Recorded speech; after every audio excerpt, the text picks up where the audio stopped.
आपने अपनी जर्नी की शुरुआत कैसे की? कैसे आपने ध्यान की शुरुआत की? मैंने तो लॉकडाउन से शुरुआत हुई थी।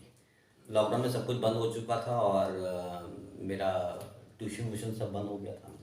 मेरे बैच चलते थे वो सब बंद हो गए थे, क्योंकि ऑनलाइन ट्यूशन में पढ़ाता नहीं था। मैं ऑनलाइन ट्यूशन में ज़्यादा भरोसा करता नहीं, मुझे वन टू वन बात करने में मज़ा आता है।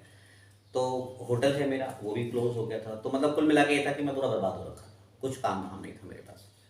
तो उस दौरान मैंने, अच्छा उस टाइम पे क्या था कि कोविड है, कोरोना आ रखा है, तो सांसें ऐसी लेनी है ऐसी लेनी है। तो मैंने शुरुआत ऐसी करी थी, बाबा रामदेव का चैनल लगा के मैं सांसें लेता था, कपालभाति वगैरह मैं जी, करना जी, मैंने जी। स्टार्ट किया था। और धीरे धीरे मैंने फिर भगवत गीता भी पढ़नी शुरू करी थी। उस दौरान ही मैंने भगवत गीता पढ़नी शुरू करी थी। भगवत गीता पढ़ते वक्त सुन एक्चुअली मैंने पढ़ी नहीं, मैंने सुनी थी। मैं यूट्यूब में कान पे लगा के मैंने सुनता रहता था, क्योंकि तो भगवत गीता में भगवान कृष्ण अर्जुन से जो जो बातें कहते रहते थे, मुझे ऐसा लगता था कि ये बातें वो मेरे से कह रहे हैं। आपको सुन के बड़ा अजीब लगेगा, बट हकीकत यही है। जो वो कहते थे अर्जुन को कि तुझे ऐसा करना चाहिए, तुझे वैसा करना चाहिए, गुण इतने प्रकार के होते हैं, कर्म योग ऐसा होता है, ये ऐसा होता है, ध्यान ऐसे लगाते हैं, इंद्रियां किसे कहते हैं, मन किसे कहते हैं, बुद्धि किसे कहते हैं, विवेक किसे कहते हैं, जितनी बातें भी उन्होंने बोली, वो मुझे लगता था कि वो मुझे कह रहे हैं। और फिर जब वो कहते थे कि अर्जुन तू योगी बन, तू योग कर, तू योगी बन, तो मुझे लगता था कि जैसे वो मेरे को कह रहे हैं ऐसा करने के लिए।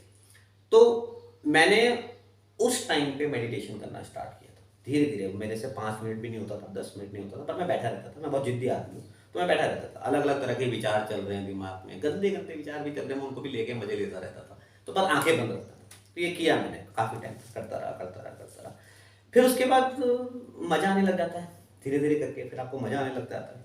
फिर आप अपने अंदर चेंजेस देखना शुरू कर देते हो। आप देखते हो कि अब आपका नज़रिया बदल गया, आपको देखने का नज़रिया बदल रहा है, आपके बात करने का नज़रिया बदल रहा है, आपको दुनिया को देखने का एक अलग नज़रिया आपके सामने आता है, जो आपको अच्छा लग रहा है। और जिनसे आप बात कर रहे होते हैं उनको भी अच्छा लगने लग जाता है, तो आपको और अच्छा लगता है कि यार अब तो लोग मेरी सुनने लगे हैं और आप से बात करने में मज़ा आने लगा है, मुझे भी मज़ा आ रहा है, सामने वालों को भी मज़ा आ रहा है। तो फिर आप और करना शुरू कर देते हैं। फिर आप और करते हैं तो आपको अलग अलग तरह के अनुभव होते हैं। वो अनुभव इस तरीके के हैं कि वो हर किसी के अपने अपने अनुभव हैं। तो फिर उस रास्ते पे चलते हुए आपको ये डिसाइड करना पड़ता है कि मैं इसको किस ट्रैक पे लेके जाऊँ। जैसे मैंने आपको बताया कि मेडिटेशन में आप कहीं पे रोक भी सकते हैं अपने आप को। जैसे आपने कहा कि यार यहाँ पे मुझे अच्छा लग रहा है, सुख है, शांति है, घर है, परिवार है, अब मैं यहीं पे रोक लेता हूँ। तो मेडिटेशन में आप वहाँ पे अपने आप को रोक भी सकते हैं। या आप मेडिटेशन के रास्ते से शक्तियों के रास्ते पे जा सकते हैं कि आप कहो कि मुझे अब शक्तियाँ पानी है, मुझे शक्तियाँ हासिल करनी है, मुझे लोक कल्याण पे काम। जैसे आपने कई जगह देखा होगा, बाबा लोग बैठे होते हैं, अब इस पे भूत लगाया, उस पे प्रेत लगाया, उसका भूत उतार रहे हैं, उसका प्रेत उतार रहे हैं, है ना? अलग अलग तरह के चमत्कार दिखा रहे हैं। तो वो भी है, वो भी एक रास्ता है, वो भी एक जरिया है, वो भी एक है काम करने का। दूसरा तरीका ये होता है कि क्या कहते हैं, आप सत्य की खोज में जाते हो और आप इस तरह की चीज़ों पे भी नहीं पढ़ते, क्योंकि भगवान कृष्ण ने उसमें भगवत गीता पे साफ साफ कहा कि 3 तरह के गुण हैं। एक तामसिक गुण है, एक आपका राजसिक गुण है, एक आपका सात्विक गुण है। हमें तीनों ही गुण जो है ये एक तरह के बंधन है। तामसिक गुण भी एक बंधन है, रासिक गुण भी एक बंधन है, और सात्विक गुण भी एक बंधन है। अगर इन तीनों गुणों के बारे में अगर पब्लिक को नहीं मालूम है, तो तामसिक गुण का मतलब ये होता है कि आप समझ लीजिए सबसे गंदा काम करने का तरीका, ठीक है।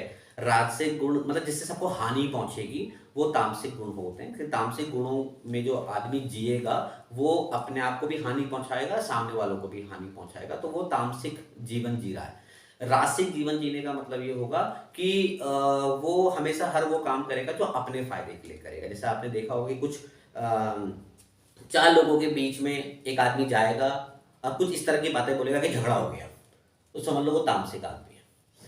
चार लोगों के बीच में एक आदमी गया और इस तरह की उसने बातें बोली कि बाकी सब कह रहे हैं यार ये अपनी बड़ाई बहुत करता है, हमेशा अपनी बातें करता रहता है, तो वो रासिक आदमी हो गया। चार आदमियों के बीच में एक आदमी गया और उसने इस तरह की बातें बोली कि एक प्यार मोहब्बत फैली चारों तरफ और सब में एक अच्छा सा माहौल बन गया, वो सात्विक जीवन हो गया है। तो ये 3 तरह के बंधन हैं, ठीक है। तो अगर आप तामसिक जीवन जीते हो तो भगवान कृष्ण कहते हैं कि आप क्या कहते हैं, नीच योनि पे जाओगे। नीच योनि से मतलब है जिसमें बुद्धि ना हो, जैसे कि जानवर।